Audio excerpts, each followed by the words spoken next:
Viccy, thanks so much for your time. Sort of mixed views as to exactly what the full-on impact of the 1% increase in value-added tax is, but perhaps on basic consumer goods. Can you just spell it out for us? Well, what it means in the most basic terms is that prices are going up by almost 1%. Not if you paid 100 rands for something, and you added value-added tax of 14 rands, now you are adding 15 rands, and that's, unless my maths is wrong, that's about 0.88% of it. So it's less than 1% is going to be added to your bill, but unfortunately, one has to be aware that stores might take advantage of this. We are seeing a few stores that have put up their prices as well as putting up the tax. The extra 1% is giving like strange prices. Like it used to be 14 rands 99, now it's 15 rands 21. And of course, the stores may well be inclined to just round that up to 15.99 just to make it easier. So consumers should be vigilant about it. But in itself, it's not. It's bad, and it's very hard on them. And I think that the government should seriously consider what it is saying it's going to do, and that is removing tax VAT from more products. But they haven't done that yet. For sure. And, you know, Viccy, I agree with you that some stores are taking advantage of this. In fact, here at the newsroom, we were discussing, my colleague went to go buy brown bread, and she's essentially paying, you know, around 4 rand more for the same loaf of brown bread that she used to pay. Should they be allowed to get away with this, though? Should there not perhaps be mechanisms in place to avoid some stores taking advantage to the degree that they are? Well, I guess you could say it's a free country, and the consumer does have the opportunity to shop around, and I would very strongly advise that the person who found the price of bread had gone up by 4 rands to go and complain directly to the store manager and to say that they think it's unacceptable. I mean, we have a voice as consumers, and we should be using them, that voice. And I try on my on my blog and on the website to bring what I call rogue stores to order to prevent them from doing that.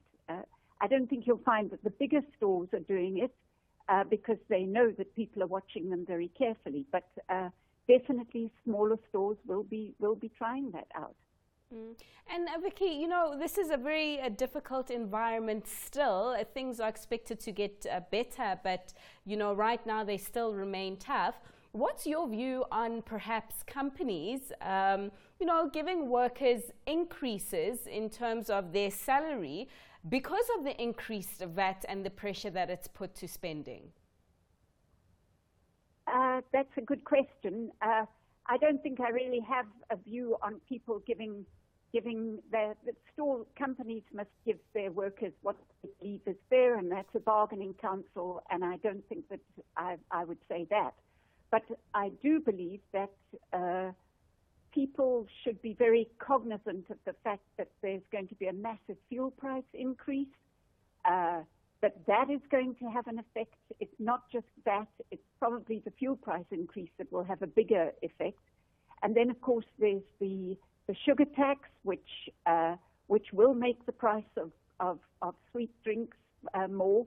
So people should be very cognizant of the issues that their workers are facing just in getting to work in the morning and back again. No, yeah, I agree. And Viccy, you know, the government is trying to do its part. It's set up a commission to, you know, look at zero rating more goods.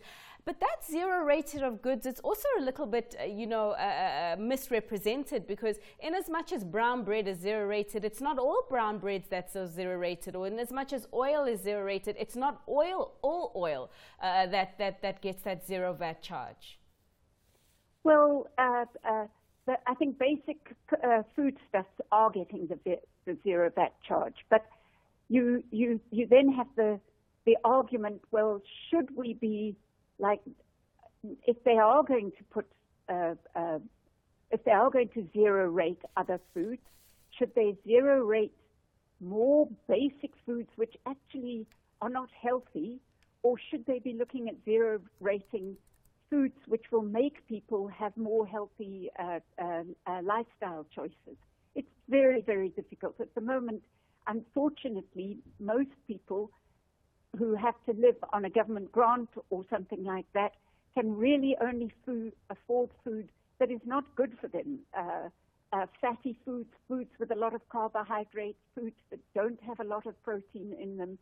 And so I think the government set itself a very difficult task as to which foods it's going to zero rate. Well, one of the things, and I'd like to put my oar in here, is I believe that they should be zero rating infant formula, because not everybody can breastfeed, and the price of infant formula is just incredibly high. And people use it the way that they do cigarettes or petrol. They use it as cash because they're so desperate. They steal. That's one of the high things that gets stolen out of stores. And I think that the government should consider zero rating infant formula. But I'm racking my brains about what else should go. Go in the basket. I mean, some have said chicken, others have said sanitary pads. But Viccy, in terms of the prices that you watch, right now we're in a sweet spot. To me, the drought has gone away in most parts of the countries, and food prices are generally on the decline. But is it generally all food prices that consumers, can or should be paying a little bit less for, or are there some food prices in your basket that you are seeing tick up? Well, it's very hard to generalize. I wouldn't say that there's been a steep dip in prices. But one thing that I would like to point out is that I do not see a big dip in the price of pork. And when you think about the listeriosis crisis, that the processed foods have got a very, very large, high proportion of pork. And so the big factories are not buying pork. And so the price of pork, the producer price of pork, has dropped. But we have not seen that in the stores. And I think that that's something that we should be pointing our fingers at, even the big stores for. People should be complaining if the price of pork doesn't drop substantially. And pork is good for you as long as you don't eat too much of the fat. So, people should be taking advantage of that. And unfortunately, that's not happening.